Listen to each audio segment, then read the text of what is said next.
आज हम लोग 5.2 एक्सरसाइज का नहीं 5.2 एक्सरसाइज का क्वेश्चन नंबर 7 जो कि यहाँ पे बना हुआ है उसको देखेंगे। क्वेश्चन क्या था तुम बनाए हो ना इसको। Find the 31st term of A P whose 11th term is 38 and the 16th term is 73। तो इसमें हम लोग को 31st टर्म निकालना है।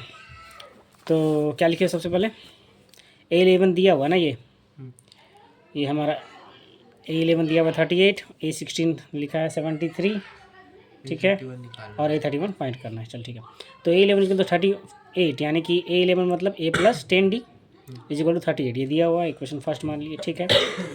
उसके बाद A16 जो कि दिया हुआ था 73, A16 मतलब A plus 15D is equal to 73, ये दिया हुआ, इक्वेशन 2 मान लेंगे। और यहाँ पे लिखेंगे from equation first and second, क्योंकि इक्वेशन बन गया है फ्रॉम इक्वेशन 1 एंड 2, दोनों को ऊपर नीचे लिख दिया गया है।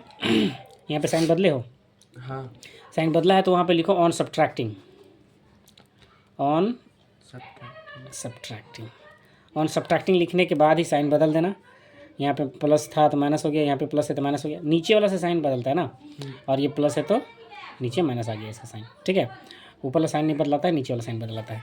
ये माइनस प्लस कट गया, ये हमारा माइनस प्लस घटाना होगा, -5 डी बच गया इज इक्वल टू यहाँ हो गया -35, फिर माइनस माइनस काट दिए हो, ठीक है। डी इज इक्वल टू 35/5 यानी कि काट के 7 निकल गया, ठीक है।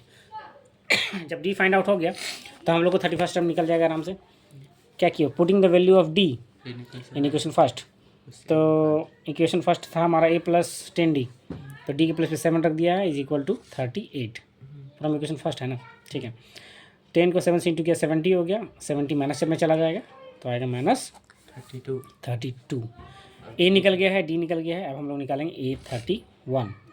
A31 का फॉर्मूला बनेगा A प्लस 30D, ए के प्लेस में -32 प्लस 30 इंटू 7, तो 7 को 30 से मल्टीप्लाई किया 210 हो गया हमारा, फिर माइनस हो गया 178, ये आंसर, ठीक है। क्वेश्चन 8 देखते हैं हम लोग। क्वेश्चन 8 है हमारा an A P consist of 50 terms of which third term is 12 and the last term is 106, then find the value of 29th term. 29th term को हम लोग का वैल्यू निकालना है। तो यहाँ पे टोटल 50 टर्म है, जिसमें से थर्ड टर्म दिया हुआ है 12, थर्ड टर्म हमारा 12 है, यानी कि A3 दिया हुआ है 12 एंड लास्ट टर्म जो है 106 है, लास्ट टर्म यानी कि 50 टर्म्स, यानी कि A50 दिया हुआ है 106।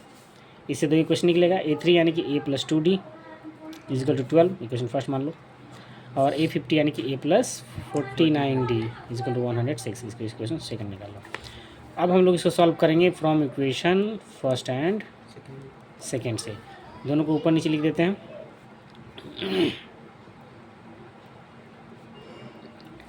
ठीक है, यहाँ भी ये दोनों मैच हो रहा है तो लिखेंगे ऑन सब्ट्रैक्टिंग।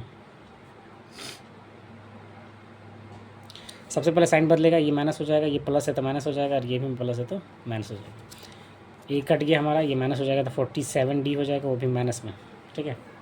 फिर यहाँ पे आ जाएगा हमारा माइनस में 494, -94, ठीक है ना।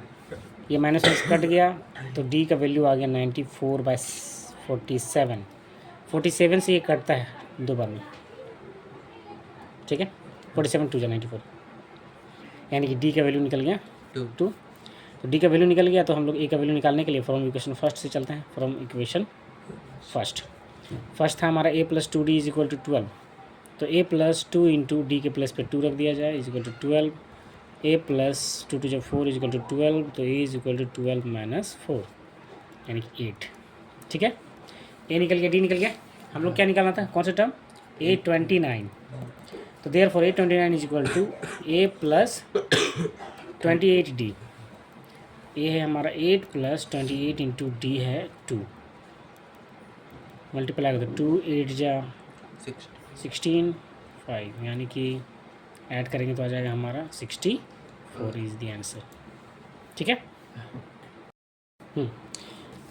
क्वेश्चन नंबर 9 है, if the third and the 9th term of an AP is 4 and -8 respectively, ठीक है, तो which term of this AP is 0, यानी कि कौन सा टर्म जो है वो 0 होगा, यानी इसके लिए n का वैल्यू फाइंड करना है, ठीक है। इसके लिए एन का वैल्यू फाइंड करना है, यानी कि इसको जीरो को जो है ना ए एन के फॉर्म में लेना है, ए एन, हाँ ए एन के प्लेस पे ज़ीरो लेना है, और इसके लिए एन निकालना है कि जो है ए पी में कौन सा टर्म में ज़ीरो आएगा। ठीक है, तो यहाँ पे दो इक्वेशन दिया हुआ है, दो इक्वेशन बनेगा, मतलब थर्ड टर्म का यानी A3 दिया हुआ हमारा 4, ठीक है, और नाइन्थ टर्म जो है हमारा -8 है। राइट लिख देते हैं A9 इज इक्वल टू -8। इससे भी दो इक्वेशन बनेगा, A3 यानी कि A + 2D is equal to 4, equation first मान लो, और A9 यानी कि A + 8D is equal to -8, equation 2 मान लो। अब लिखेंगे from equation 1 and 2, from equation 1 and 2 A और D निकालने के बाद ही हम लोग N का वैल्यू निकाल सकते हैं। ठीक है, A और D निकालेंगे तभी, तो A + 2D is equal to 4 को ऊपर लिख दिया जाए, इसको नीचे लिखेंगे। एलिमिनेशन मेथड बनेगा, तो इसको काटने के लिए ऑन सब्ट्रैक्टिंग लिखना पड़ेगा और साइन बदलना पड़ेगा। ऑन सब्ट्रैक्टिंग साइन बदलो, ये माइनस करो, ये भी माइनस करो, और ये माइनस है ना तो प्लस करना पड़ेगा। साइन बदल गया इसका, ए कट गया हमारा, माइनस प्लस था, ये घटने के बाद हो जाएगा -6D। ठीक है, और 8 प्लस में हो गया है, और ये 4 जुट के हो जाएगा 12 हो गया। तो D जो है हम लोग को निकलेगा 12/6 -6, यानी कि कितना निकला -2। D का वैल्यू कितना आ गया -2। तो A निकालेंगे, तो चलेंगे हम लोग फ्रॉम इक्वेशन फर्स्ट था हमारा A + 2D, तो D के प्लस में -2 रख दो। A 2 2 4 हो गया, -4 is equal to 4, then A is equal to 4, ये प्लस में जाएगा 4 क्योंकि माइनस में है, यानी कि आ गया हमारा A 8 और D कितना है -2। अब ध्यान दो, बोल रहा था कि विच टर्म ऑफ NAP इज़ 0, यानी कि AN जो है, AN जो है वो 0 है, और इसके लिए N फाइंड करना है। ठीक है, तो फॉर्मूला क्या होता है, हम लोग फॉर्मूला जानते हैं, A + n - 1 × D, ये होता है फॉर्मूला AN का। ठीक है, A के प्लेस पे कितना वैल्यू आया था 8, N तो निकालना है, और D के प्लेस पे रखेंगे हम लोग -2 आया था, AN लेना है 0। सबसे पहले 8 प्लस में है, उसको माइनस में भेजेंगे,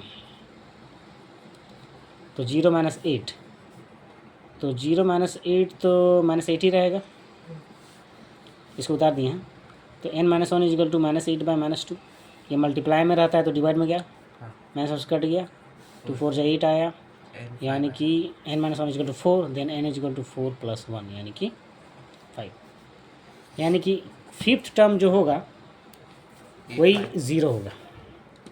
ठीक है, AP का फिफ्थ टर्म ही क्या होगा 0, ये आंसर है। ठीक है।